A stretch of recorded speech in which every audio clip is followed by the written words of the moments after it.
here and keep that same shape. Okay, not pulling on me, not backing, not trying to do anything. I just want her to get up there and give me that nice feel right there and hold it. Hold it.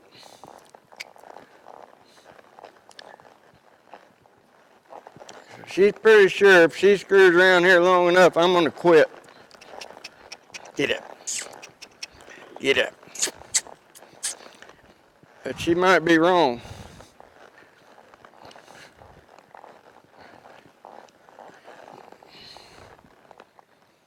That's all I want her to do right there. Now then, I'm going to turn 180 degrees to the right. And I'm going to stop and maintain that same position. Now I'm going to back that circle around with my right leg with her looking to the outside.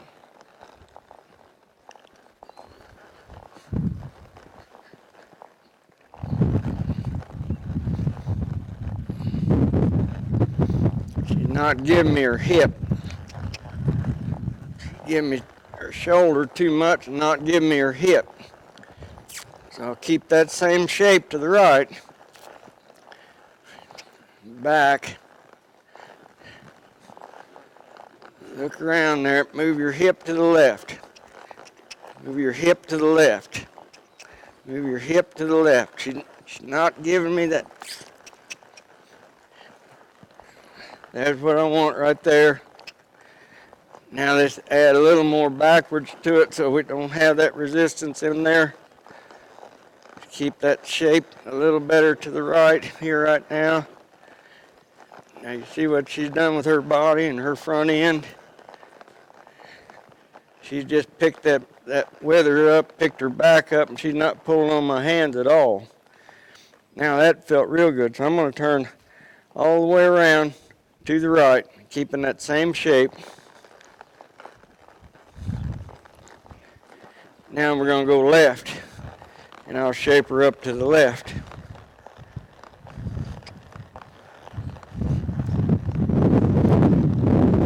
It feels pretty good here. She's a little bit tight in the jaw. When I do take a hold of her face, she's going off to the outside a little bit, so I'll bring that body back in.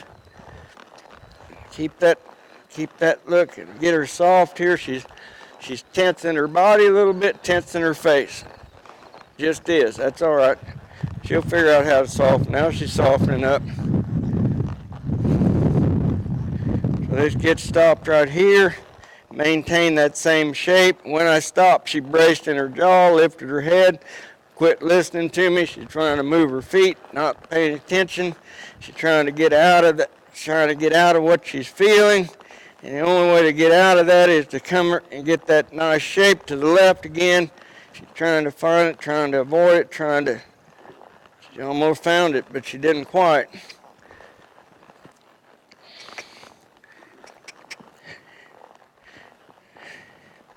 She's about to find it, but she's got it there. She was pushing on me just a little bit with her shoulder to the left. She's still too antsy with her feet. She's telling me she's not relaxed, she's not comfortable. She's pushing her hip to the right, wallering her head around, not paying any attention. She is paying attention, but she's not trying. There's try. That's exactly what I wanted.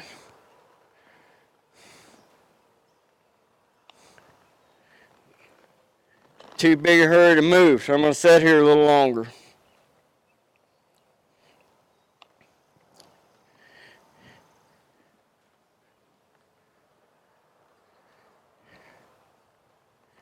Just letting her get comfortable here. She can get comfortable. She's kind of used to making decisions, and she hasn't completely surrendered over to waiting on me to tell her everything to do.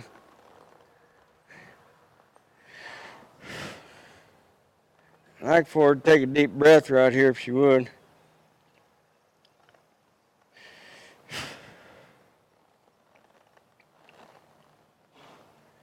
There we go.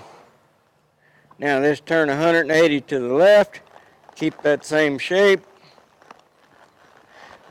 Keep that same shape. Now we're going to back this circle around to the right, keeping that same shape.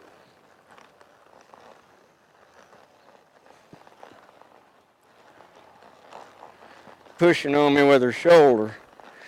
Lost her shape in her face. She'll find it again.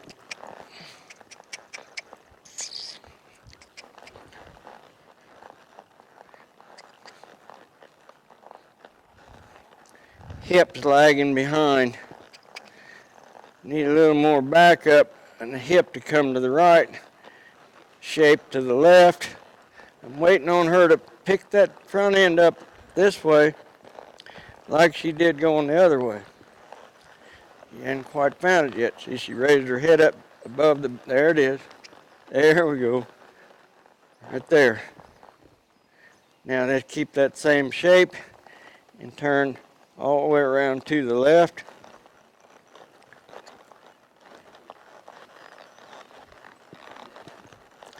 And let's let her have freedom.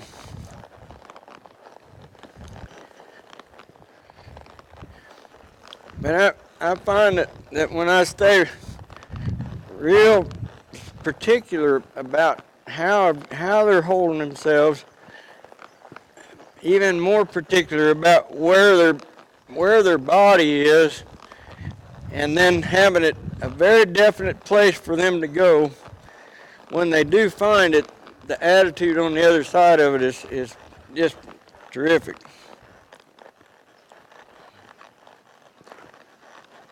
See, right now, she's just buttery soft as she can get. I'm going to do one more thing here.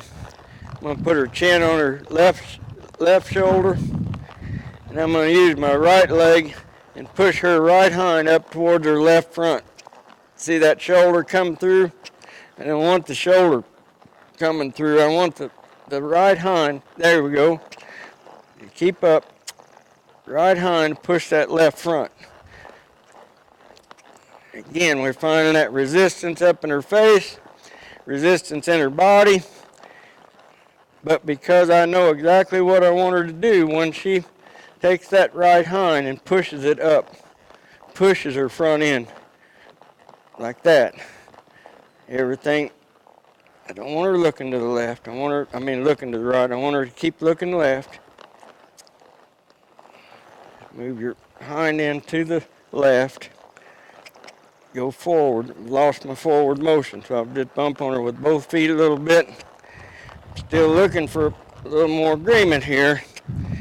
She's resisting my feet. She's not listening. She's resisting. She said, I don't like what I'm feeling. You're going to have to quit, she said. And I said, no, I'm not going to quit. I'm going to stay right there until you find that open gap where there's no resistance. You find that place. There it is right there. Oh, she found it. Now I'm going to keep her head shaped up the same way. And I'm going to quit using my right leg, and I'm going to use my left leg to take that left hind up towards her right front. There. That was easy to find because that represented going out through her shoulder.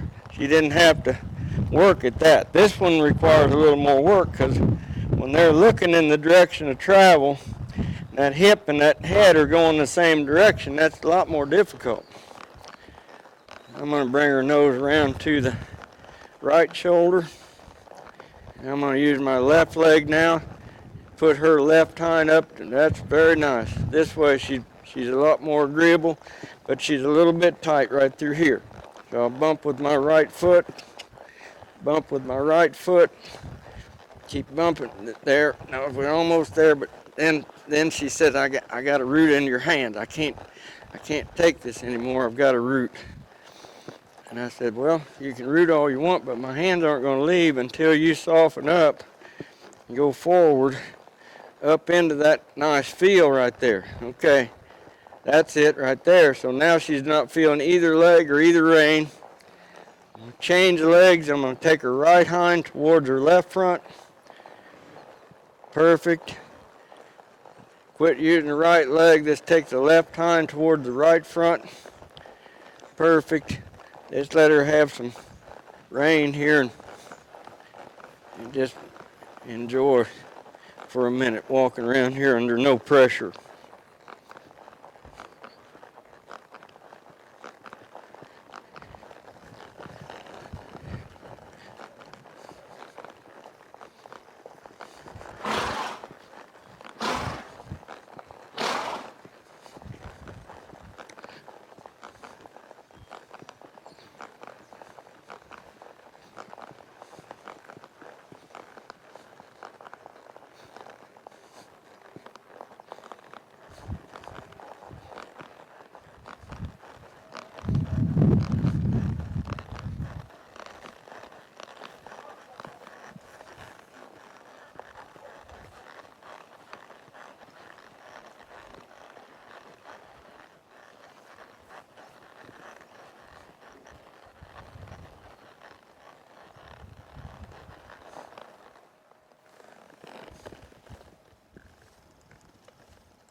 Just going to ask her to go forward again, and then when I stop her, I'm just going to take a hold of her until she backs up. And then I'll turn her loose slowly and softly.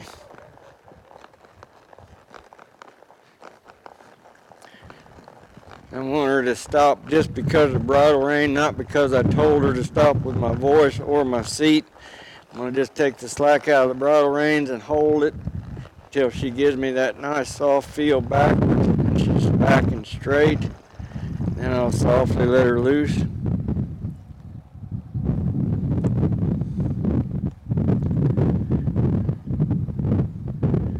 going to turn to the left.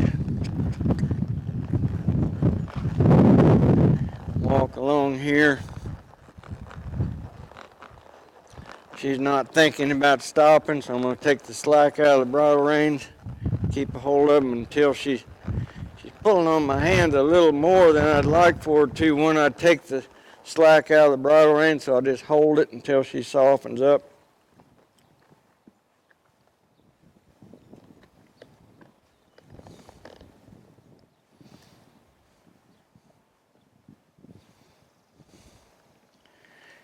And that's sure enough for her today.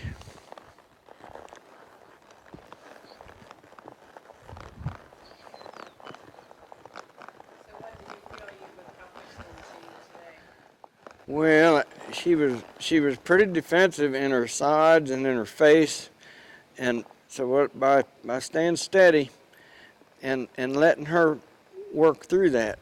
In other words, she found out she wasn't gaining anything by being defensive, but she found out she was gaining the world by putting softness in there, out of the steady rein position, the steady seat position, and just being there, not pulling any harder on her than she was pulling on me, but just being there steady. Pretty soon she said, I like it a lot better when I soften up.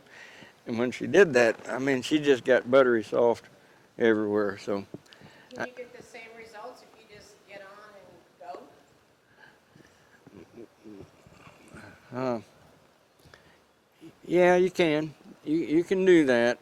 But you're going to get met more than likely. When a horse is, like this horse hadn't been ridden for a year, it wasn't that she wasn't broke. It wasn't that she didn't understand it. But if I would have just got on her without some preparatory groundwork, she would have been more defensive. Excuse me. She would have been. She would have got scared. More than likely, she would have scared herself when she came up against that pressure. And then it's hard telling what she would have done in that state of mind of fear that I didn't have to go through because of the groundwork that I did. Every horse is different. Some of them you can just, get on and step on the gas and things work out, but they're pretty rare. Most horses need a little chance to warm up. Most horses need a chance to get that little fresh edge kind of honed down a little bit. And then when they feel like that they're safe, when they're not trying to jump out from under you, then you can help them through things like I just did. If they're still, of a state of mind where, they just want to get away from you, sometimes it doesn't work out the best. So. And what do you mean by trying to get away from you? Well, generally a fresh horse has got his head up in the air and he's just thinking about leaving. And you're probably sitting up there trying to hold him back, so it gets escalated. It gets more, and then it becomes an arguing match between you. Unless you got a lot of wide open territory. I mean, in the West where they don't have any fences, just turn him loose and ride. You can ride one fast as it can go. If you ain't got anything to trip over like a fence, well, it's pretty good. But around here where a fence comes up every 100 feet, you better have a little more control on them, because the fence isn't nothing but something for a horse to trip over when they're going. And so that soft agreement right there, all the way down to the feet, is very so valuable. And the only way that you can get that is to have the whole body working for you, I think.